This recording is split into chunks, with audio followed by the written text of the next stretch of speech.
Hey there, welcome to the Gardener's Workshop Farm, Ask a Flower Farmer Live.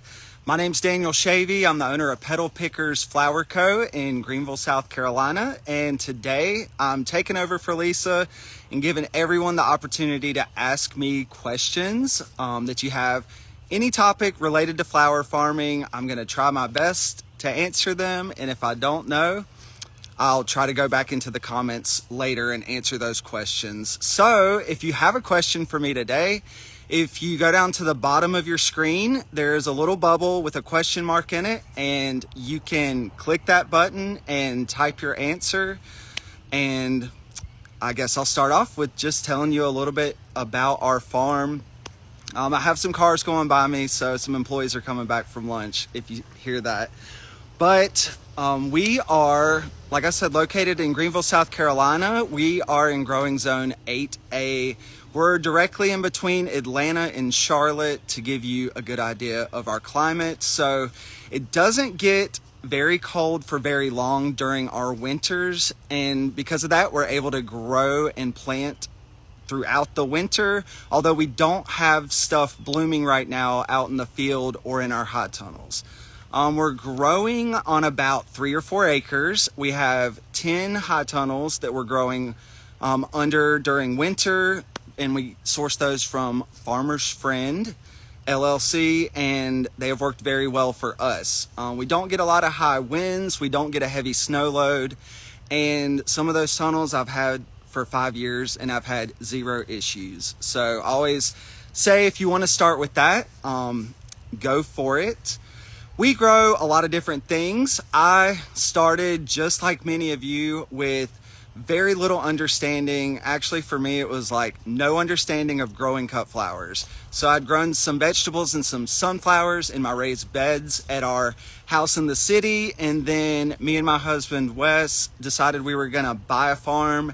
I fell down the rabbit hole of Instagram and Facebook and decided to start growing flowers. I came across Lisa Mason Ziegler here with the Gardener's Workshop Farm, and that is where I started my journey of learning how to grow cut flowers. So we follow a lot of her same practices. We do soil blocking to start many of our own transplants from seed, and we still continue to do that. We have been growing and selling cut flowers. This is our 6th season, so I'm starting to feel like we have a rhythm in place. I know what I don't want to grow. I know what I want to start growing more of and focusing in on. And I will say, for the first time, I feel very confident going into this growing season. So for any of you beginners out there, it's a little bit of a whirlwind when you're trying to learn everything to do. And it eventually comes together if you're willing to stick with it and really spend a lot of your time trying to learn. So I've taken many courses through the Gardener's Workshop Farm, and that has really helped lay the educational foundation for me. I also joined a national organization called the ASCFG, and I also have met a lot of friends through both Lisa's online classes and courses and her Facebook groups, and also through the ASCFG. And yeah, we grow. I'm trying to think to tell you what all we grow. I bought Lisa's book, Cool Flowers, and for me, that was kind of the foundation for growing and planting stuff throughout the winter and early spring. And I've grown every single flower in that book from seed. And now some things we decided that we loved, and some things we decided just weren't for us. And it really depends on your growing conditions and your climate, where you're located, and what works best for you. I'll tell you where we sell. So me and my husband own a retail store. It's like a plant boutique and flower shop, and we actually just moved from our old location of 14 years, and we kind of rebranded and opened a brand new store called the Nested Fig Garden. So you can follow that on Instagram to check out our brick and mortar retail store, where we have kind of a flower bar set up inside of our coolers to sell our flowers here locally. We also started shipping fresh cut flowers nationwide, and so we do that through our website, petalpickers.com. we will start shipping flowers again starting in March. That will be our first large enough crop that we have to offer everyone. So we hope that you think about us. If you're wanting to send someone in your family or a friend some fresh cut flowers, we're able to ship nationwide during the growing season. And it's just kind of a cool way for even flower farmers who are growing their own to kind of show your family like an example of what you're doing. If you don't feel comfortable shipping, you can order those bouquets from us. We also sell dahlia tubers on our website, and we did a fall bulb sale, and so just check us out. And make sure you're asking me questions down. You can click on the little bubble with a question mark in it if you want to type a question. I see that we have some there, so let's go on and get started. The first one is from Blue Palmetto Flower Farm. That's my friend Janet. She is literally right down the street from me. I haven't visited her, which is crazy, and she texted me the other week and I haven't texted her back. So sorry, Janet, but I'm definitely going to answer your question on here. So you're asking what's the best way to keep soil blocks from getting gray, kind of moldy. She tried cinnamon. Okay, I'm going to give you something that I just recently started doing, and but first let me tell you the reason. So you're keeping your soil blocks too wet, and also sometimes if you're making soil blocks from Lisa's recipe, if you add the fertilizer like the green sand and the rock phosphate, I personally feel like sometimes if you add too much of those nutrients, that's also going to help fuel a little bit of algae growth on the soil blocks if you're keeping them too wet. So what we do at our farm is we water once very thoroughly. So I'll go through to each tray and I'll water it, and sometimes if it's more water than it needs and there's excess left over, I make sure to have a bucket in my grow room and I will gently dump the tray to get the water out of there, and then I leave it alone.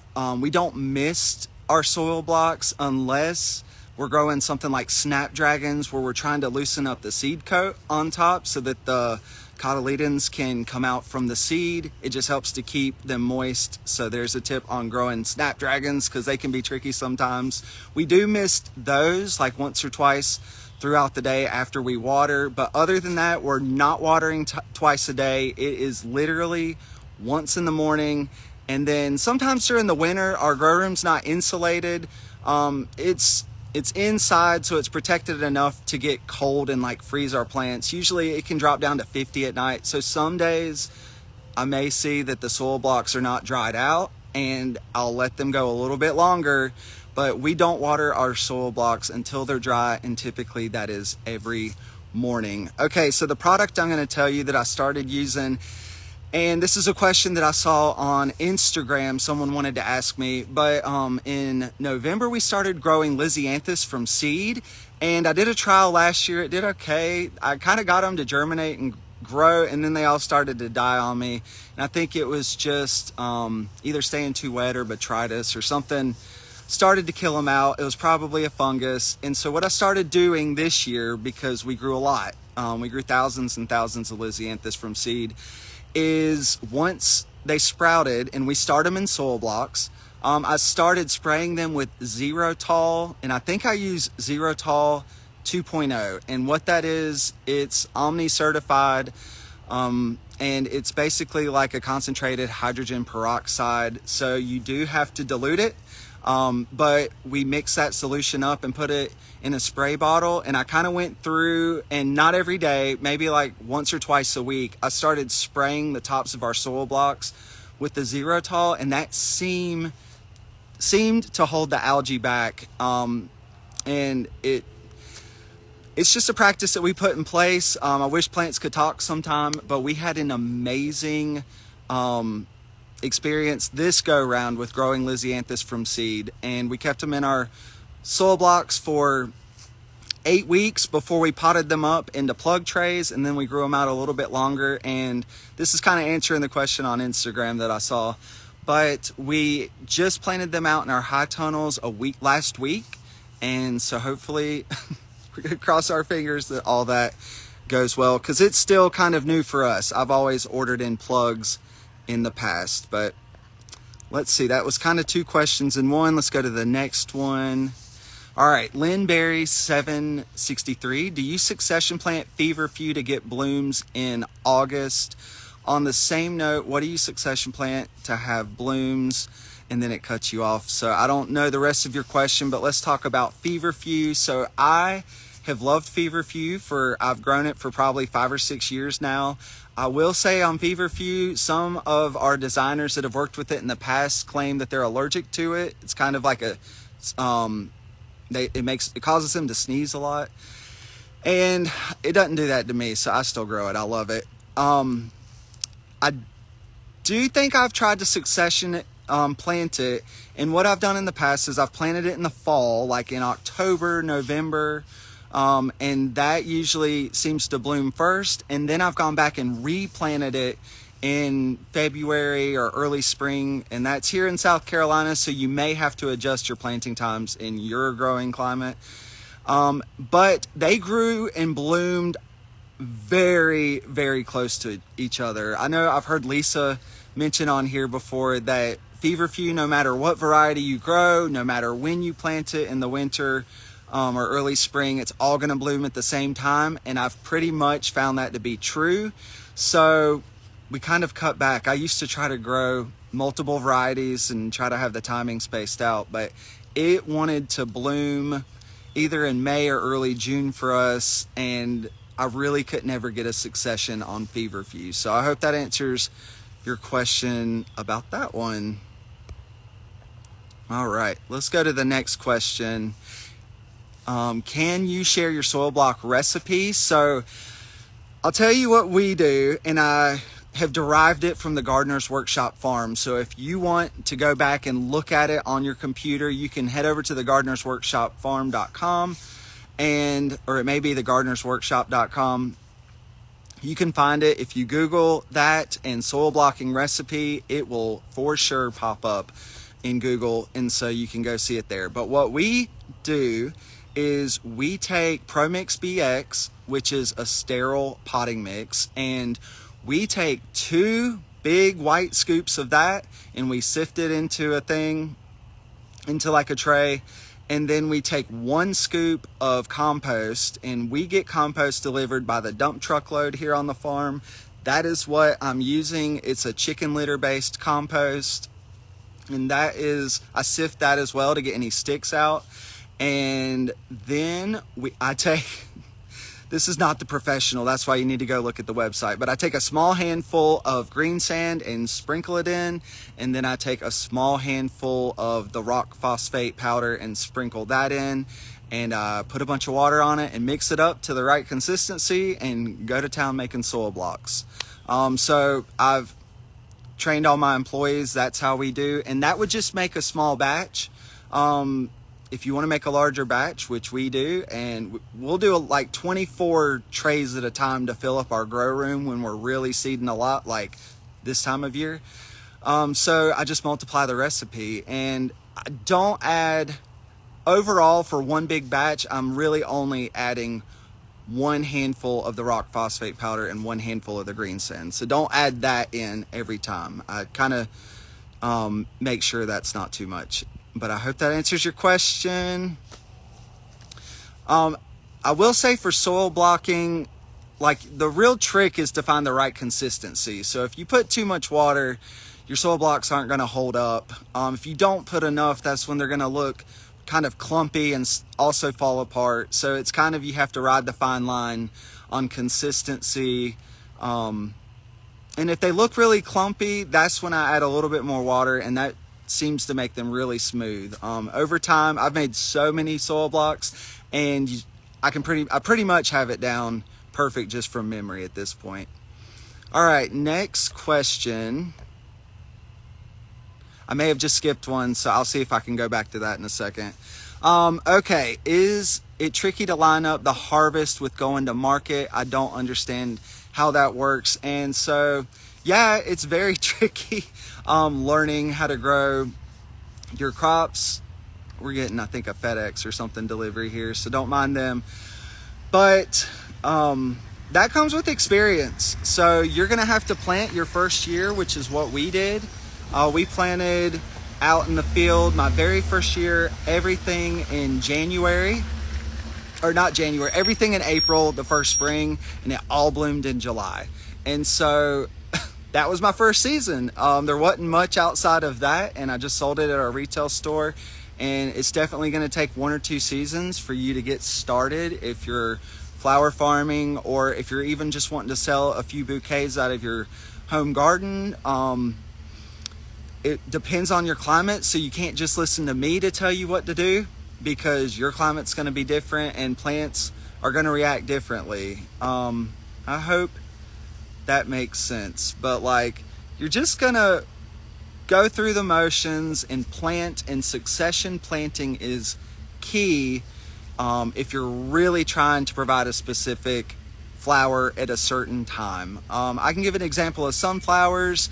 That's an easy one to start with. So sunflowers, the single stem pollenless sunflowers, like the Pro Cut series, that is pretty much timed out like 60 days to grow. So from when you plant the seed to when you're going to be cutting the flowers is about 60 days. And if you're wanting to grow sunflowers for say July 4th, because you're having a 4th of July party and you need sunflowers, then I would count back from that date 60 days, because you know that's how long it's going to take for the sunflower to grow and then bloom. And maybe plant like 2 weeks before that, and then another round 1 week before that, and then you're going to have to, and then that week and 1 week after and 2 weeks after. And that's going to guarantee, if you're trying to get very specific. We really don't do that. So like, we sell a lot of ranunculus and tulips and stuff in the spring, and I'm very careful to not promise dates of when my flowers will be blooming. We have built up our customer base to go to our website and see an availability of what is currently available and what we forecast to be available for the next week or two. And that is something that I can walk out into my field and physically see. And outside of that, if I have a florist that were to say, I need peonies, let's say April 20th, which is technically possible for us if we had like a warm start to the spring, I would never do that. Like, do not, you're going to drive yourself crazy. So don't do that. Your question was not specific. It was about going to market. And so it's the same thing. Succession planting is going to be the answer to all your problems. You're going to want to kind of think about what ingredients you want in a bouquet.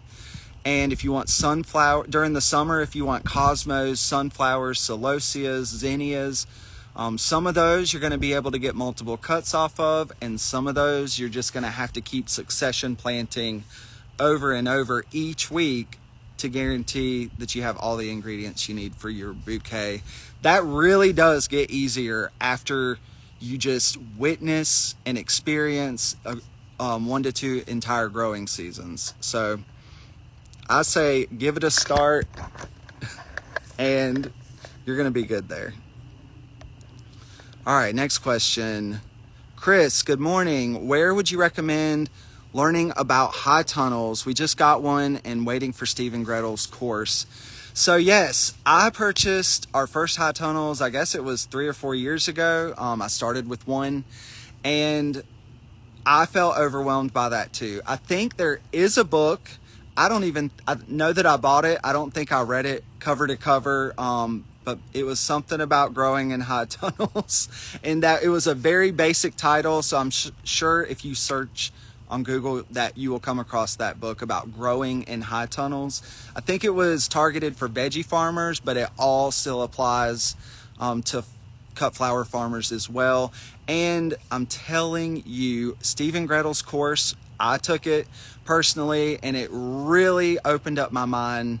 And kind of led me down a path of what crops may be good for me to start growing in there. It answered so many questions I had about growing in high tunnels, what diseases to look for, what pests you may come across, how to treat them, how to be preventative. My tip about growing in high tunnels is if you're not going to grow a crop in there throughout the entire year, you're going to want to also invest in silage in a silage tarp. I couldn't think of the name, to cover your beds right after you pull a crop out and when you're done. So we use our high tunnels to grow lisianthus, scented geranium, poppies do well in there, like the Italian or the hummingbird poppies or the Icelandic. All those poppies do well in a high tunnel. We do anemones, we do ranunculus, lisianthus, celosia even. And what you're going to find out is once your winter crops are done growing, the weeds are going to take over your high tunnels. I think every single flower farmer that I know has experienced this the first year with their first high tunnel. And you get so tired because it's like May and June and it's warming. The weather is causing all the weeds to grow like crazy, but you are so busy selling and marketing your flowers that you're like, I just can't go in there and weed. And so you will have weeds that grow up to the top of your high tunnel. And then that is the biggest nightmare, trying to go in and cut all that down and trying to kill it off so that you can till it back in. And I'm telling you, you'll probably go through that. And once you do, then you will shoot that up to the top of your priority list as far as weed management and high tunnels. Any other tips on high tunnels? Like, we don't flush them out. We haven't had them long enough to have major disease build up or anything like that.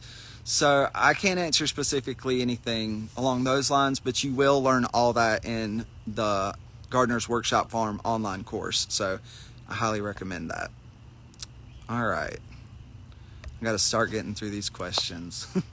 Seeds flower truck. My soil blocks seem to fall apart. I follow Lisa's mixture measurements, but they either dissipate or the squares fall apart. So I think you want to possibly up your ratio of compost that you're putting in, or you may want to look into sourcing a different variety of compost. I kind of had the same issues. I was putting too much potting soil in my soil block recipe, and the potting soil is basically my substitute for the sphagnum peat moss that Lisa has on her recipe. And I upped my compost. So I think I looked at Lisa's recipe the other day. It may be 4 parts the peat moss to 1 part compost. And personally for me, I kind of do it 2 parts potting soil and 1 part compost. And so there's a little bit more compost in the recipe that we use here on the farm. So try that first and see if that helps you out.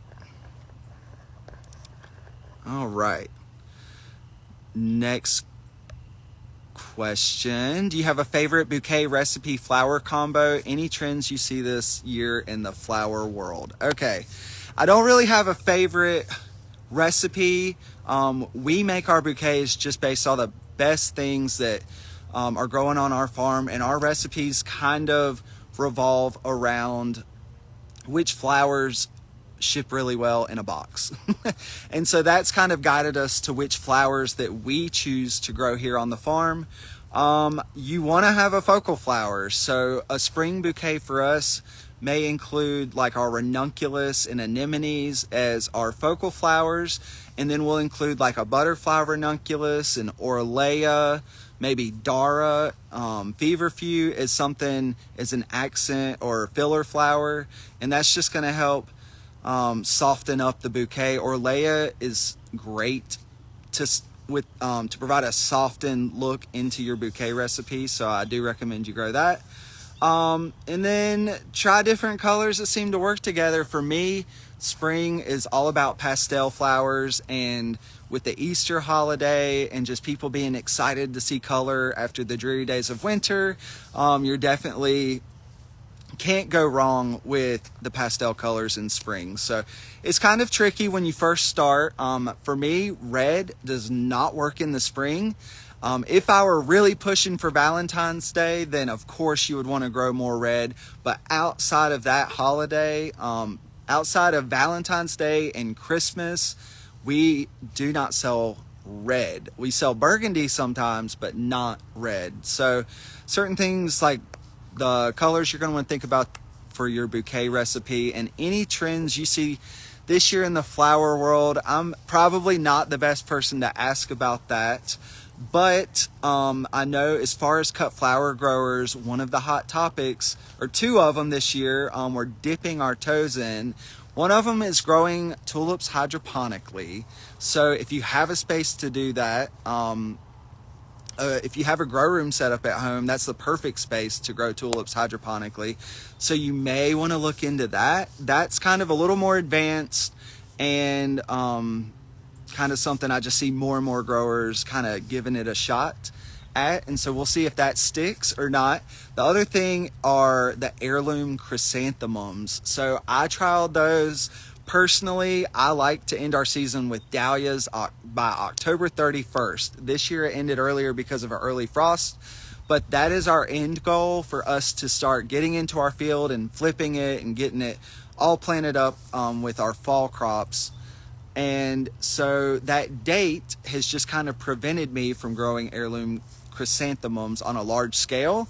But they are super popular. There's some really good farms. My friend Drew at Clara Joyce Flowers is selling rooted cuttings of heirloom chrysanthemums, and he has so many varieties. The thing you want to think about those is you have early blooming varieties and you have later blooming varieties. And so I'm dipping my toes. I have ordered some cuttings from my friend Drew, and I made sure to order the earlier blooming varieties so that they are blooming at the same time in October that my dahlias are blooming in, so that I have more to offer. If you're in a climate and you want to keep your season extended into November and you're able to do that, the heirloom chrysanthemums are a great crop to get into. And you would then, to hit that type of year, you would get the later blooming varieties. But y'all, when November and the holiday season comes, I'm done selling my flowers and marketing. I like to take a step back and focus on digging all of our dahlia tubers and all that good stuff. All right, next question. I'm going to speed it up and answer these quick because we're running out of time. Where do you purchase scented geranium, and can it be field grown? So there are national wholesalers, or the middlemen that you can reach out to. I know Ball Horticulture has someone that they source scented geraniums plants from. But scented geraniums are really easy to take cuttings of and multiply your stock. So even if you went online and just ordered a couple 4-inch plants from someone selling them on eBay, or I don't know, just from a quick Google search, if you get those plants in the mail and pot them up and get them started to grow, you can easily multiply your stock of scented geranium. Again, shout out to my friend Drew at Clara Joyce Flowers. He is selling scented geranium plugs. I thought about doing it this year. We just installed a heated greenhouse here on our farm. It's pretty small, but we're taking lots of cuttings and doing the hydroponic tulips and growing some ranunculus in there. And I'm not going to have enough to sell scented geranium. My favorite variety of that is Attar of Roses. And personally, I feel like that's the only one you need if you're selling to florists. You don't need to have more than one or variety of scented geranium unless you're really going for different colors, or if you want some to smell like this and others. There's some citrus ones that smell really good. So but we only grow one variety, and that's the variety that we grow. All right, this is my friend Crane here on Instagram. He has said he loves growing garden flowers and floral design in a garden style, and he posts videos on Instagram. I'm trying to scale past. Okay, there we go. Now I can see the rest of the question. Sorry for the first person I messed that up on. I'm still learning how to do the live. He's trying to scale his passion and side hustle, but there are so many things I want to do at the same time. Do you have any suggestions for me other than just start? So you're trying to scale your passion and side hustle. Yes. Okay, I think I understand the question. The flower farming world is very large. There are many, many different avenues that you can go down. I started by casting a wide net 6 years ago. Actually, I started simple. I started the first year just selling at our own retail store. So that was nice for me to have and to figure out what customers were buying and to see that. But that could be equal to someone just starting in a farmer's market their first year. That's really going to show your customers will tell you what they want, or you can start asking them those questions. So, if you want to go in the event florist route, they're going to want a lot of white to include in their wedding flowers. But white also poses a problem out in your field because if you get a lot of rain, they can brown easily. So I don't even know where to narrow this question down to, except that be open to things and opportunities that come your way. And I think through time, you will discover what you love most. I know many flower growers that do not want to grow in mass volume. That is not something that they're interested in.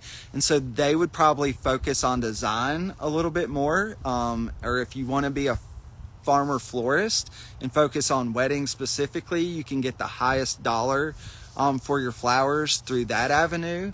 But you're not going to have time to grow tons and tons of flowers to sell to everybody else. So you do have to pick and choose, or you will drive yourself crazy.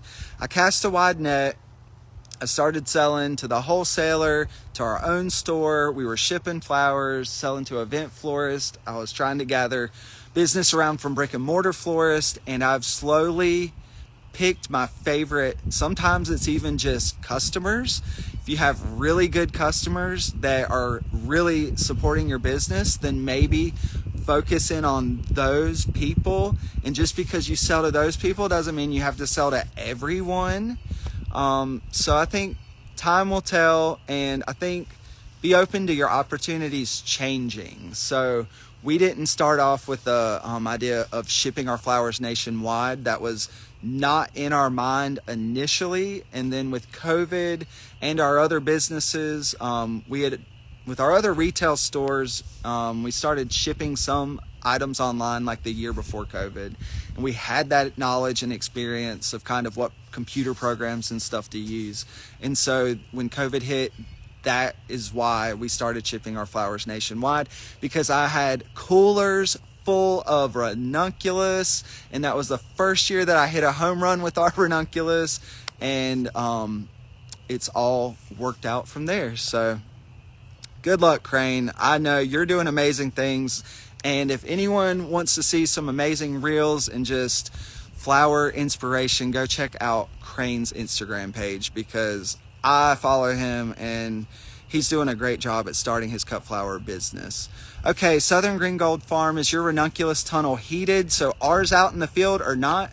We have 5 Farmer's Friend tunnels full of ranunculus. We still have one of those 5 is empty, and we're still planting our last succession of ranunculus probably next week. And hopefully that one, we can stretch it to hit Mother's Day. For us, Mother's Day and ranunculus is always tough to hit. And I may still possibly choose to do one more row out in the field and cover it with Agribon and see if I can get that as a late planting, like the first week of February. But that's probably the absolute latest for my climate in Zone 8A, South Carolina, that I would try to plant ranunculus corms. But Mother's Day is late this year, and so we are gonna try and stretch that out. Behind our workshop, we have a small greenhouse, and we have ranunculus planted up in crates in there, and they are blooming right now. So we planted those corms in October, and they started blooming a couple weeks ago. And I've just planted successions of that. That is totally a trial.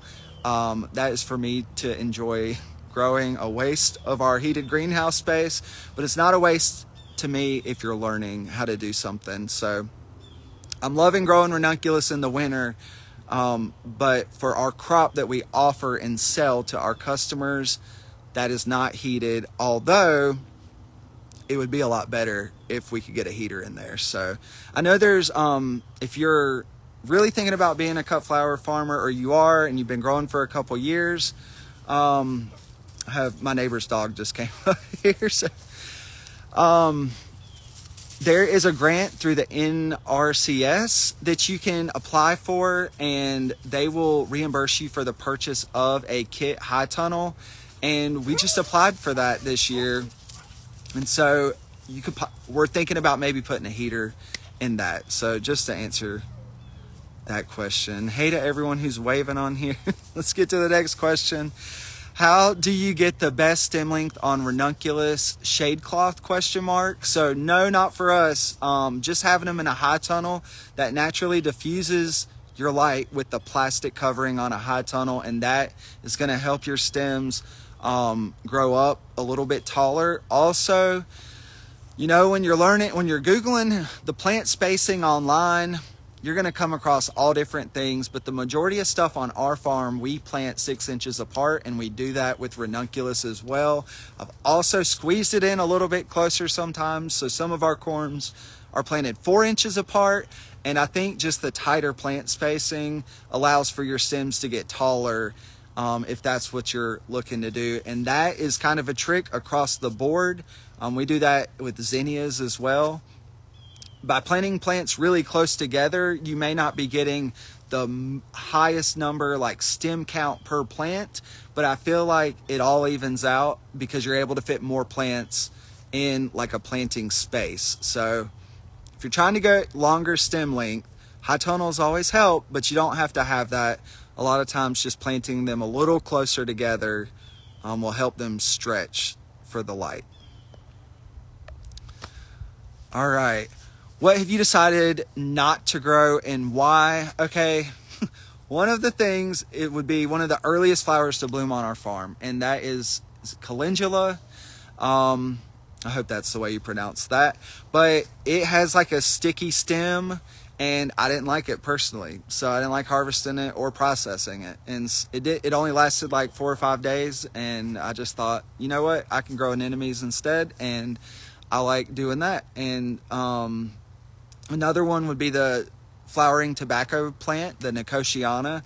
I have designers that love that plant and wish that I still continued to grow it, but it reseeds like crazy. It's almost like a year-round evergreen perennial here on our farm. And so like I find it everywhere where I've even never planted it before in my field, and it's because I planted it like one time in the spring, and its stems are really sticky too. And for us, it definitely would not ship in a box. It's too delicate, but they're very pretty. So, hey, Red Twig Farms, thanks for being here and checking it out. Hope you're having a good break, good winter break. Please post your website. Thank you. So let me comment that. This is where we have our dahlia tubers for sale right now, and we're going to do a restock of our dahlia tubers in early March. So if you don't see exactly what you're wanting now on our website, we may have just sold out of our early numbers that we guessed we'd have. So check back again later, but it's petalpickers.com. Thank you for asking.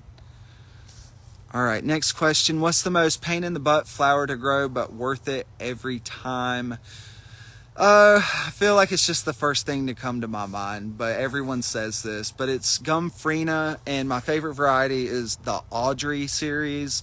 That one just has a good branching habit where you can just grab the entire plant with your hand and cut it down at the base, put it in a sleeve, and sell it to someone. All the rest of them, if you get like the Strawberry Fields is a red Gumfrena, there's an orange one, and then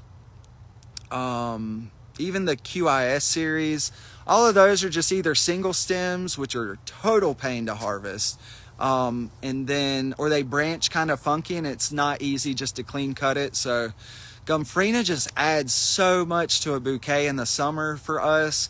I've told myself I'm going to quit growing it so many times, but then when I came across that one variety, it really made things a little bit easier. And I also just grow one color. I only grow the white Audrey Gumfrena, and I know what it's going to add to our bouquets, and I don't need 3 to 5 colors of it. So on some things, for everyone listening out there, start narrowing down. You don't need all the colors of a variety of flower. Pick a couple with, give some thought behind it on which ones you're going to want to plant and maybe try some white, so that if you're getting into the wedding industry of selling to event florists, that you'll have that available too. But we've really narrowed down our selections. For status this year, I'm really only growing the apricot series. I used to grow 5 different colors of status, and it's just too much to market to your customers in the middle of summer when you're doing everything and you're too hot and too tired. So Gumfrina, that's a good one, but everyone says that, but it's just so true. Okay, cuts of color. My friend down in Houston, Texas, how do you heat your tunnels? So we don't heat our tunnels. We just use Agribon as a cover to protect our crops through the winter. Anytime it's going to get below 28 degrees, we make sure everything in there is covered. Our plants that we're planting in there right now are cold hardy, so they can handle below freezing or a light frost. But we do cover all of our ranunculus and our poppies anytime it's going to get really cold. If you wanted to heat your high tunnel, if I wanted to add heat to ours, I would get propane, because we don't have natural gas here on our farm. But I would get a large propane tank and hook up a Modine heater, and I would buy that from a greenhouse supplier. You know how to do that. You have all kinds of greenhouses down there in Texas. All right. What flowers, gonna keep going. What flowers don't ship well that my florist would be excited to buy locally? What flowers don't ship well? So dahlias overall do not ship well. We started shipping ball dahlias, and they do pretty good because there's so many people that love dahlias and have never experienced dahlias. So if you are thinking about shipping them, go with the pom-pom, the smaller ones, or the ball, true formal ball dahlias, and those are going to hold up best in shipping. But with dahlias, you can grow all kinds of decoratives, or the anemone style, or the single petals, really large dinner plates, and none of those are going to ship well. You may get lucky if you do it one time, but overall you are going to lose a lot of money doing that. And so that's for dahlias. What doesn't ship well? Zinnias do not ship well overall. I have shipped in our bouquets. Sometimes I get a little desperate with flower selection on a certain week, and I will put some Oklahoma zinnias. They do get a little smashed up and bruised, but they're going to hold up okay.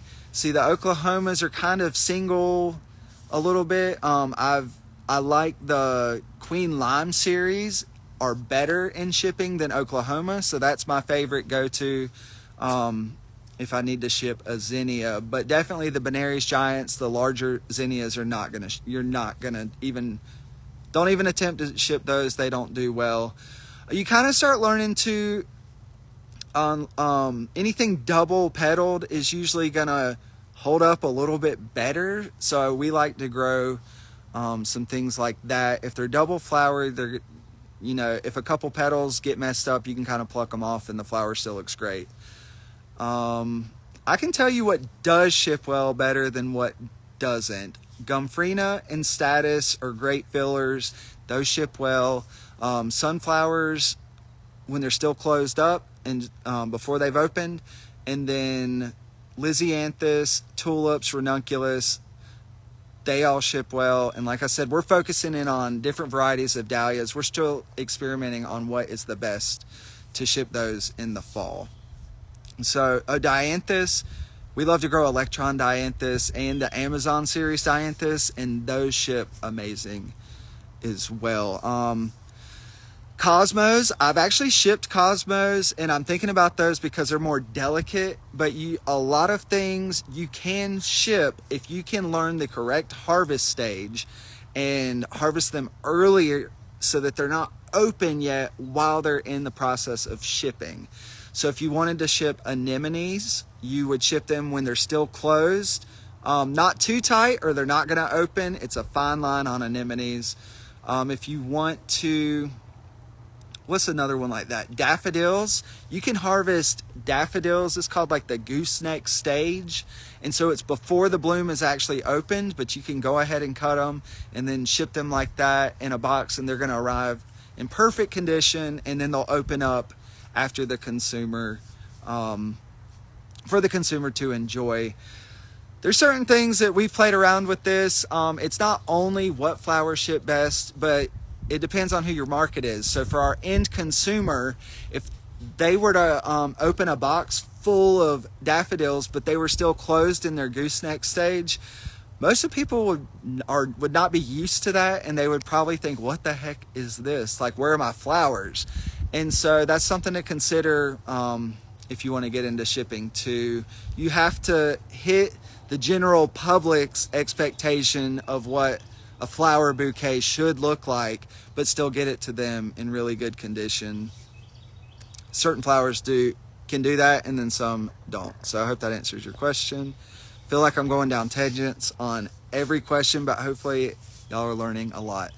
All right, regarding soil block watering, I didn't have time in the morning before leaving to water. Is it okay to water in the evening as long as the same time each day? I worry it will confuse the seedling. I don't know the answer. We've only watered in the morning, but I think you are on to the right track. I think that would be totally fine. So do it so that you can be consistent every day on your schedule. I don't think the plants know. At that stage, at least, your main goal, is to get them to germinate. And so you have to be very consistent for that to happen on time. Do you grow sunflowers in succession plant? If so, any examples of how you do this? Yes, Lisa has so much information about that, but we do grow sunflowers. We plant the seeds once a week, every week, and we stick with the same varieties that we're repeating in our successions. So if you were to grow, an example of what not to do is do not plant a different variety of sunflower every week, because they all have different days to maturity, and you're just going to have a bunch of them bloom all the same week, and then none bloom the next week, and so forth. It's going to be a mess. So pick out the varieties that you want to grow and succession plant them with, and then be consistent and plant the same variety over and over and over again. We have narrowed down our selection to like 2 pro-cut sunflowers, and that is all that we grow on the farm.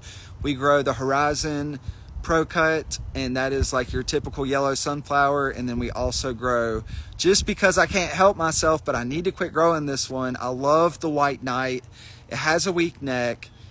I get a lot of complaints sometimes from florists who aren't used to that, but just the color on it is pretty amazing. And so I do like growing that one as well. But in the big world of sunflowers, start with the standard sunflower, and then branch off and trial some other stuff on a small scale, and you'll be great. But planting them the exact same day every week is how you are going to have a consistent supply of sunflowers.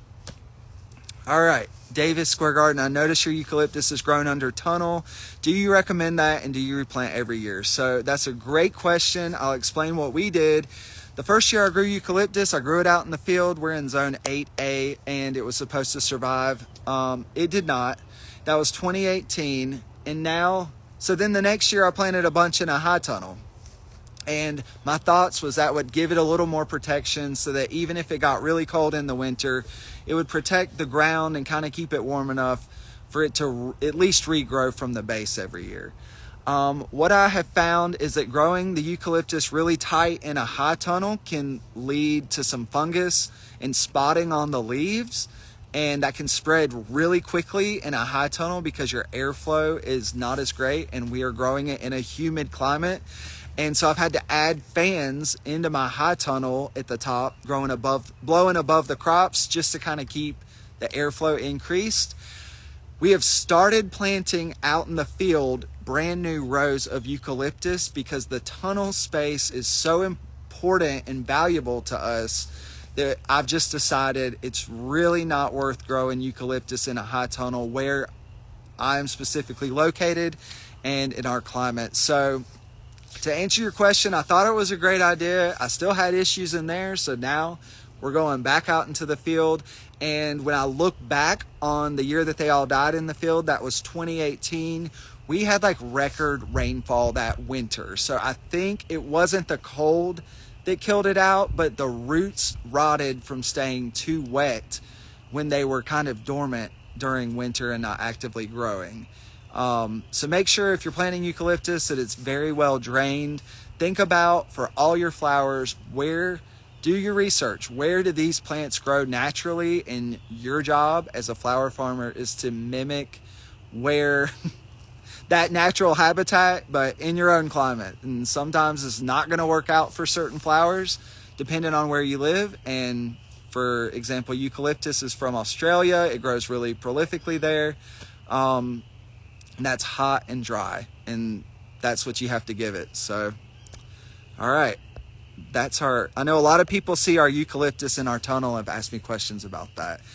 At the same time, I've had a consistent supply of eucalyptus from our high tunnel for 3 years in a row, which was very beneficial to us when there's been no eucalyptus seeds available for a couple years. So I don't know, I'm still making my final decision on that, but we are trying to get it out of our high tunnel so that I can grow more ranunculus, or to extend our season earlier, I may even do some other crops. All right. Fields of Grace, hey. All my friends are on here. Thanks for being here. We had a 3-inch layer of compost over our beds before planting. The compost this year seems to be sandier than in the past. We have had terrible luck with direct seeding. Any suggestions? Me too. I do so much better with transplants than I do direct seeding. I have 10 small rows I'm looking at right now in our flower field. Oh, your question's not going back up. And we got really cold. We had a cold spell. We got down to 6 degrees. I didn't cover them. I don't know if there's anything in there. Direct seeding is not my thing. And I think for each of us as flower farmers, we just have to learn what our best practices are, what works with our lifestyle. I do have employees, and so but I'm personally, we don't go through all of our fields and just spend all our time weeding. So keeping up with weeds and just us not staying on top of it like we could, kind of makes direct seeding not work great for us all the time. I've had really good years with it, but most of the time direct seeding just isn't for us. I think you're doing great. You're adding a layer of compost on top of your beds that aren't filled with, it kind of covers up your seed bank in the soil. I think that's a great practice to do. I think if you're not having good luck with that, you just need to make sure that they're staying wet enough, or they're not staying too wet. And I think that's probably that's your issue there, as far as having trouble with direct seed. I know you're in Georgia, so for us, we direct seed our cool hardy annuals by like around October 15th is our target date. So if you're doing it later than that, the ground just may be too cold. And so that's our target date for that. All right, okay, cottage flowers, zone 7, cool flowers, spring planting since I missed fall planting. Should I transplant? Cool flowers, spring planting, even the ones they say direct seed. Okay, what I would do is get your soil blocks going and focus on transplanting for early spring. I think it's going to be a lot harder for you to get the seeds to germinate if you direct seed them, and I'm not the person to tell you how to do that because I don't have good luck with that. I'll tell you, we are starting right now in our grow room in soil block trays. We are starting Status, Strawflower, Snapdragons, a little bit more Dianthus, but this will be our final round of cool hardy annuals that we plant. We've had some that have died out in our field, so we're going to be replacing those. And then our more tender stuff like Strawflower, we're starting it now with a target date of planting out in the spring of like February 15th or a week or two after Valentine's Day. It is not too late to start cool flowers and then still transplant them out. And you're in zone 7, so you have a little bit longer of a window than even I do. So I say go for the transplants. Okay, what snaps are you starting? So the Costa series Snapdragon, I have fall planted that 2 years in a row, and our cold snaps have killed it every time. And so I saw another flower farmer close by to me, and they waited until early spring to plant their Costa series Snapdragons, and they had excellent luck with that. So I'm totally copying what they did and learning from my mistakes. And so that is a reason I'm starting those Snapdragons. And then I really love the Potomac Lavenders, and they look like crap in my field right now. They may rebound, but I'm starting more just in case, because I want to make sure that I have those for our spring bouquets. That lavender color is just so pretty. All right, there's so many questions. I'm sorry, I'm not going to answer all of these. All right, let's end this for now. I'm going to answer one more question. This is so easy. What is the trick for getting straw flowers to germinate in our soil blocks? The reason yours are not germinating is if you have saved seed, or if your seed is old. Straw flower germinates in like a matter of days, like maybe 2 days, you're going to see that seed sprout. So we order fresh straw flower seed every spring. Anytime I've tried to seed the old seed that we even saved in our freezer all year, it did not do, the germination rate just dropped on it. So we get new seed for that. And I think if you do that and order from a reputable source, you're going to have great luck. So thanks everyone for being here. I've been on here for an hour. It's probably too long. I'm glad y'all are so excited. I am going to screenshot and see if I can even do that. Your questions on here that I have remaining, and see if we can get some answers to you while I'm laying on the couch later today or this evening. There are so many questions. Y'all are amazing for being here. Thank you. All right. Thanks for joining the live, everybody. Hope you have a good day. I highly recommend everything that Lisa shares here on the Gardener's Workshop Farm, and I'm very grateful for her having me here today with all of you. So see you next time. Bye.